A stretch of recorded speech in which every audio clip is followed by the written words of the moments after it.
Kita ke informasi lain, Saudara. Penyelidikan terkait kasus pembunuhan Juwita, jurnalis di Banjarbaru, Kalimantan Selatan, dilanjutkan dengan meminta keterangan pihak keluarga korban.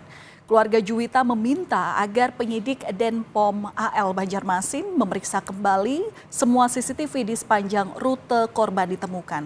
Keluarga juga minta untuk dilakukan pemeriksaan DNA karena ada dugaan terjadi tindak kekerasan seksual.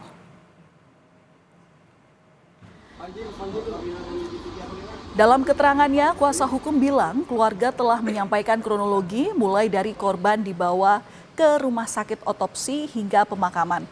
Tak hanya itu, pihak keluarga juga menduga terjadi tindakan kekerasan seksual. Selain meminta keterangan keluarga korban, Denpom Lanal juga menyita satu unit mobil Daihatsu Xenia berwarna hitam, di mana mobil ini disebut dirental pelaku saat menemui korban di waktu kejadian. Sementara itu, mengenai perkembangan penyidikan kasus, pihak Denpom Lanal Banjarmasin belum memberikan tanggapannya kepada Kompas TV. Yang menyusul nanti Anda terima kan ada petunjuk dari keluarga berkaitan dengan diusulkan untuk ngecek lagi semua CCTV di sekitaran kejadian. Dari rute berangkat, start, menitipkan motor, terus di mana TKP seperti itu. Dari keluarga korban meminta untuk dilakukan tes DNA terhadap sperma yang ada di rahim korban.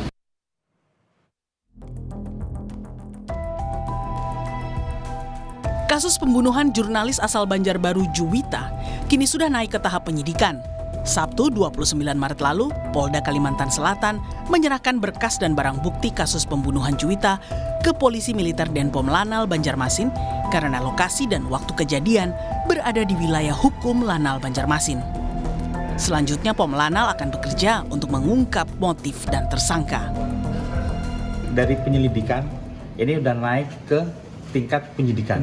Ya. Jadi sekali lagi kami mohon rekan-rekan wartawan bersabar. Pimpinan kita tetap bahwa yang bersangkutan instruksinya adalah dihukum yang seberat-beratnya. Sebelumnya, Polres Banjarbaru sudah memeriksa 5 saksi, namun belum termasuk terduga pelaku. Kini, pihak keluarga korban meminta Denpom Lanal Banjarmasin mengusut serius kematian Juwita yang berdasarkan hasil otopsi ditemukan banyak luka memar di tubuh korban. Kesimpulan dari dokter forensik itu ini murni pembunuhan. Jadi kesimpulan otopsinya adalah pembunuhan satu. Yang kedua, hasil otopsinya itu lagi ya tadi adanya memar lebam di kemaluan korban. Kasus pembunuhan Juwita yang terjadi pada 22 Maret lalu sudah mendapat atensi dari petinggi TNI. Beberapa waktu lalu, Kapus Pen TNI berjanji bila terduga pelaku yang merupakan anggota TNI AL terbukti terlibat, maka harus dihukum seberat-beratnya. Tim Liputan, Kompas TV.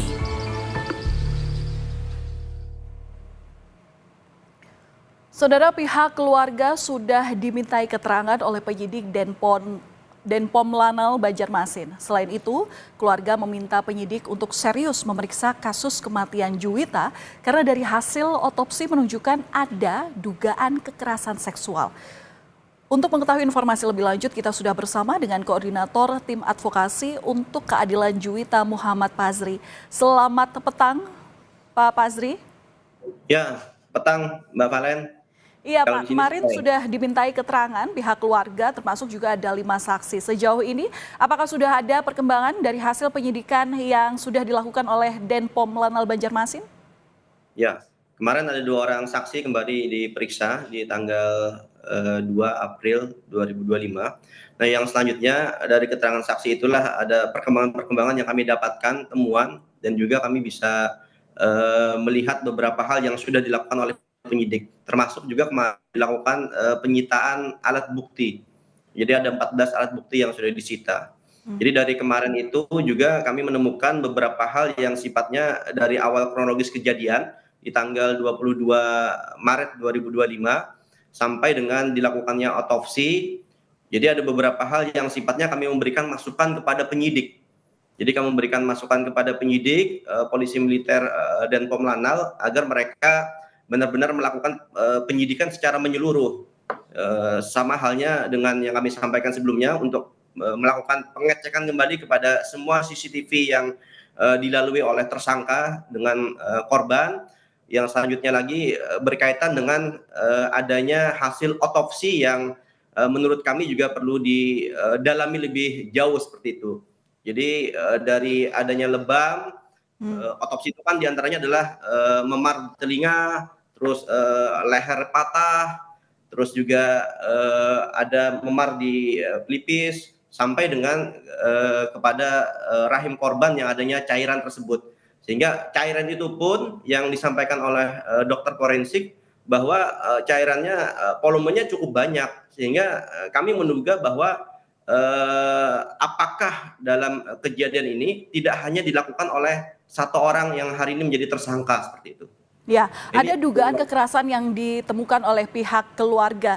Nah, ini apakah bisa dijelaskan kemudian kenapa keluarga bisa dikatakan meminta agar penyidik ini melakukan penyidikan ulang? Apakah dalam rentengan penyelidikan ini sebelumnya tidak dilakukan? Ya, kami membaca dari timeline waktu ketika korban ini meminjam motor kepada kakak korban. Jadi dari jam 10.30 lalu jam 13.00 itu sudah selesai kami anggap kejadian berdasarkan beberapa petunjuk CCTV. Lalu dari tersangka itu pulang jam 16.00 pesawat dari Banjarmasin ke Balikpapan menggunakan nama orang lain seperti itu. Dari rentetan kejadian itu kami menduga bahwa tidak dimungkinkan dilakukan oleh satu orang. Tidak dimungkinkan dilakukan oleh satu orang, khususnya tersangka yang hari ini sudah ditahan. Sehingga tapi memang ada perkembangan yang lain, informasinya tersangka ini kan merupakan salah satu atlet, sehingga bisa saja melakukan berbagai macam hal katanya. Tapi menurut kami dari timeline dia melakukan yang namanya kekerasan seksual, lalu ada yang namanya dia melakukan pembunuhan, sampai dengan mengambil motor ke salah satu tempat pembelanjaan, lalu membuang korban di pinggir jalan, membuat seolah-olah motor itu terjadi kecelakaan, lalu juga menghancurkan identitas penduduk, merusak handphone. Jadi durasi yang lama sampai dengan mengembalikan mobil kepada rental. Lalu dia ke bandara seperti itu. Jadi ini memang ada beberapa hal yang menurut kami perlu didalami. Apakah benar pelaku ini hanya seorang? Pak Pazri, tadi Anda mengatakan bahwa dugaan pelaku pembunuhan ini diyakini lebih dari satu orang. Nah, ini maksudnya gimana dan berarti arah dugaannya mengarah kemana? Ya, memang dari pengakuan dari tersangka, dia hanya seorang diri. Tapi dari kami melihat secara medisnya, hasil dari otopsi yang diterima keluarga ini kan dijelaskan oleh dokter forensik ketika setelah selesai dilakukan otopsi. Lalu dokter forensik menjelaskan direkam Mbak Palen. Nah, dari rekaman itu kami dengarkan bahwa ada yang namanya cairan. Jadi cairan di rahim korban yang volumenya itu cukup banyak, sehingga dari inilah kami menilai bahwa ini apakah cuma satu orang yang sifatnya melakukan kekerasan seksual kepada korban seperti itu, sehingga dari sampel yang telah diambil oleh dokter itu harapan kami ke depan itu dilakukan tes DNA lanjutan agar memang bisa divalidasi berkaitan dengan cairan itu milik siapa, apakah hanya milik tersangka saja atau ada orang lain seperti itu. Baik, semoga memang kasus ini segera terungkap apa motif daripada kejahatan yang diduga dilakukan oleh pelaku. Terima kasih atas informasi yang sudah Anda sampaikan dari pihak kuasa hukum korban, Bapak Muhammad Pazri. Terima kasih, Pak. Terima kasih, Mbak Palen.